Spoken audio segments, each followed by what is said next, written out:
To continue to inspire innovation at the local level, Career Tech is introducing performance-based funding strategy to increase the number of Oklahomans earning certificates and gaining wealth-building jobs.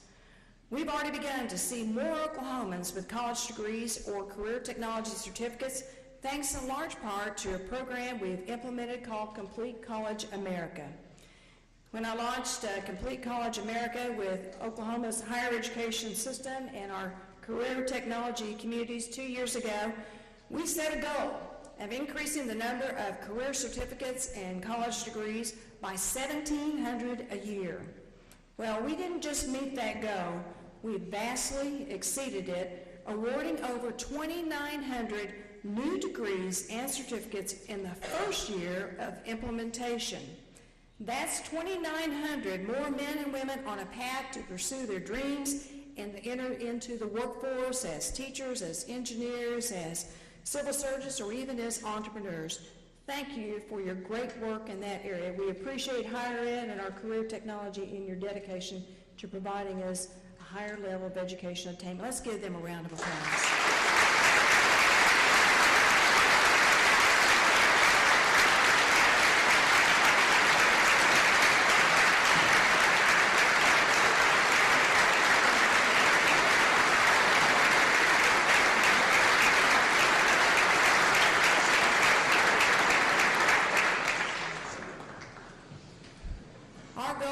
Continue the momentum for greater educational achievement in Oklahoma. Now, as you know, our general revenue fund is lower this year than was estimated. We're on a tight budget, as we should be. But good education requires appropriate funding. That's why I'm proposing a $50 million increase to help our students in K through 12.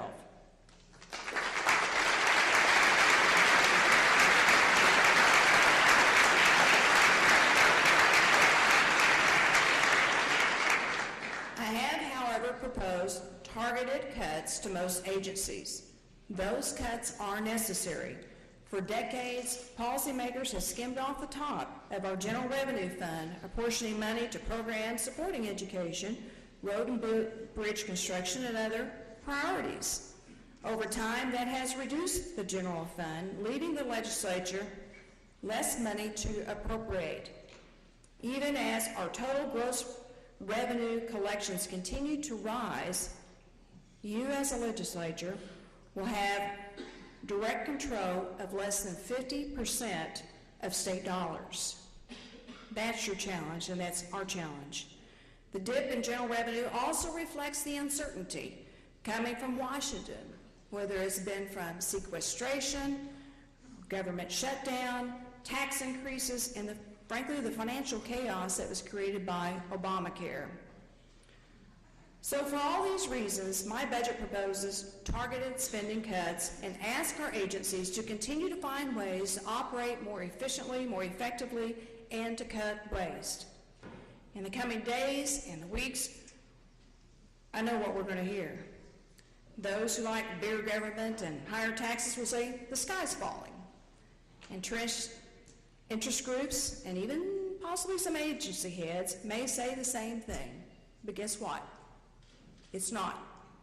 The cuts we propose this year amount to 5% or less in our agency's budget, and the total amount is about 1% of state spending. Now, any business worth its weight in salt can find 5% of cost savings without crippling services it provides. Families have to make the same decisions and same choices all the time. When I was a single mother, I had to take care of my children while cutting a whole lot more than 5% from my family budget. So I know most Oklahomans have had to make the same kind of tough decisions, same type of tough budget cuts and choices, and we'll manage. And here's what Oklahoma state agencies have that most families in Oklahoma don't. On the average, state government has a combined $830 million every year in accounts called revolving funds. Many agencies can support critical programs and operations by tapping into these funds. State government must be more transparent and accountable in its budgeting. Shedding light on revolving funds will help achieve that goal. And of course, ultimately, what makes state government work is our people. And my mother was a social worker for the Department of Human Services. My father worked with the unemployed at the Employment Security Commission. State government needs to attract and retain hardworking, dedicated Oklahomans like them.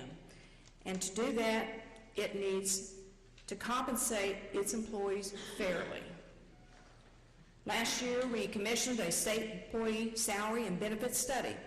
The study showed that the total salary and benefits package that we give to the average state employee is roughly equivalent to those given out in other states. On the average, we spend about the same amount of money per employee. But the way we spend that money is lopsided. Many employees working for the state of Oklahoma have salaries far below the private sector and other states. Meanwhile, their health care and benefits are far more generous. That may be a good model to attract qualified workers in the 1970s, but it's not today. So to fix that problem, I am proposing a number of reforms. First of all, we should begin by targeting salary increases to some state employees paid below the market value, and I've included money in my budget to do that. Second, we should reform our current pay system to one that rewards performance over time served. Doing so will encourage better productivity and services.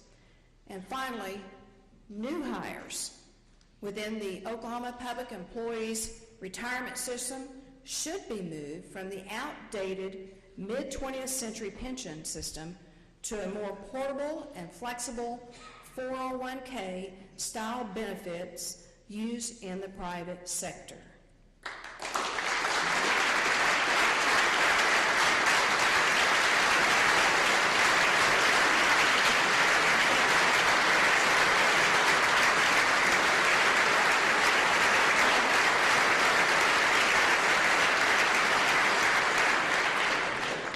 Businesses made this change a long time ago, recognizing that the old pension model didn't appeal to a more mobile workforce in today's modern economy.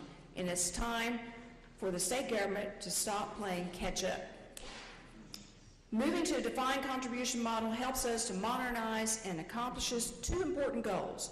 First, it allows flexibility for future public employees to take the money they have accrued with them if they change careers. That helps to make state employment more attractive and also aids in recruitment. Second, it stabilizes the system for current public employees and retirees. Oklahoma's pension system currently has $11 billion in unfunded liabilities. The system as it stands today is not financially sound or sustainable.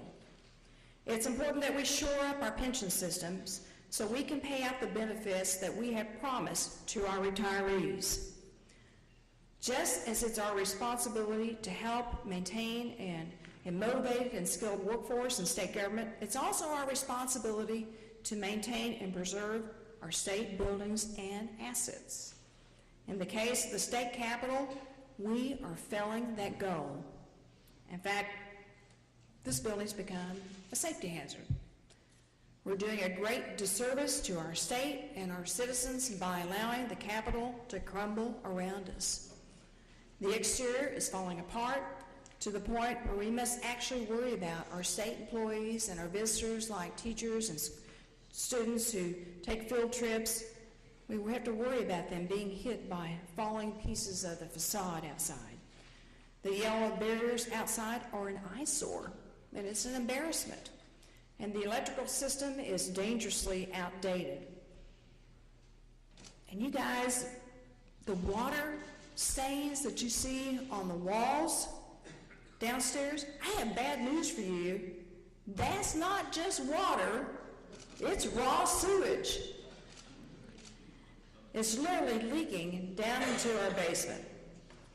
And on the good days when our visitors and our employees can only see the disrepair in our Capitol, on the bad days you actually smell it. So we must begin repairing the people's house now. The best and the most, thank you, I appreciate you.